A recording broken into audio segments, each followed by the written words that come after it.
இன்றைக்கி ஒரு யூஸ்ஃபுல்லான டிப்ஸ் பார்க்கலாம். பூஜைக்கு பயன்படுத்தும் மஞ்சள் மங்களகரமான மஞ்சளாக இருந்தால் மிகவும் விசேஷம். நான் இன்றைக்கி சாமி படங்களுக்கும் காமாட்சி விளக்குகளுக்கு இந்த மாதிரி நம்ம யூஸ் பண்ணுற மஞ்சளில் என்னென்ன வாசனை திரவியங்கள் கலந்துருக்கு அப்படின்றத உங்களுக்கு ஷேர் பண்ணியிருக்கேன். இதுக்கு நான் வெட்டிவேர், பச்சை கற்பூரம், ஜவ்வாது, சந்தனம், பட்டை, கிராம்பு, ஏலக்காய், சோம்பு, அதோடு நான் மஞ்சத்தூள் எடுத்திருக்கேன். பச்சை கற்பூரம், ஜவ்வாது இது இரண்டையும் மட்டும் நம்ம கடைசியாக சேர்த்துக்கலாம். மற்ற பொருட்களை ஒரு மிக்ஸி ஜாரில் நாம் ஃபைன் பவுடராக அரைச்சிட்டு வந்துடலாம். வெட்டி வேற நம்ம சின்ன சின்னதாக கட் பண்ணி வச்சுக்கலாம். அப்போ தான் மிக்ஸி ஜாரில் அரைக்கும் போது சிரமம் இல்லாமல் இருக்கும்.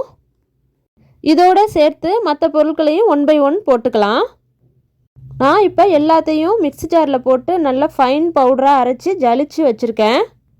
இதை அரைக்கும் போதே அவ்வளோ ஒரு வாசனையாக இருக்குது. நம்ம அரைச்சி ஜலிச்சு எடுத்தது போக மீதி இருக்கிறத நம்ம தூக்கி போட வேண்டாம். இதை நாம் சாம்பிராணி போடும்போது யூஸ் பண்ணிக்கலாம்.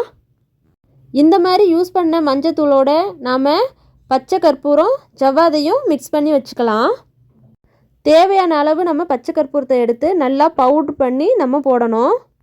இந்த மாதிரி நாம் மஞ்சத்தூளை ரெடி பண்ணி வாசனை திரவியங்களோடு சேர்த்து நம்ம யூஸ் பண்ணும் பொழுது பூஜை ரூமே ரொம்ப மணமாக இருக்கும். நம்மளோட பூஜை ரூமை எப்போதும் வாசனையாக வைத்திருக்கிறது மிகவும் நல்லது. லக்ஷ்மி தேவியின் அருள் பரிபூர்ணமாக நமக்கு கிடைக்கும். இந்த மஞ்சத்தூளை நம்ம பூஜை பொருளோடு சேர்த்து நம்ம வீடு துடைக்கும் பொழுது இதில் ஒரு 1/4 ஸ்பூன் 1/2 ஸ்பூன் எடுத்து நம்ம வீடு துடைக்கலாம். தினமும் நாம் வாசலில் தண்ணி தெளித்து கோலம் போடும் பொழுது அதில் ஒரு பிஞ்ச் எடுத்து நாம் யூஸ் பண்ணுறப்ப சாதாரண தண்ணி தீர்த்த தண்ணியாக மாறும்.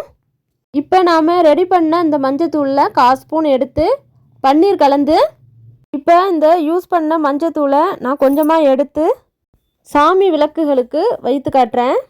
இந்த மாதிரி தான் நான் எப்போதும் மஞ்சத்தூளை வாசனை திரவியமாக மாற்றி யூஸ் பண்ணிகிட்ருக்கேன்.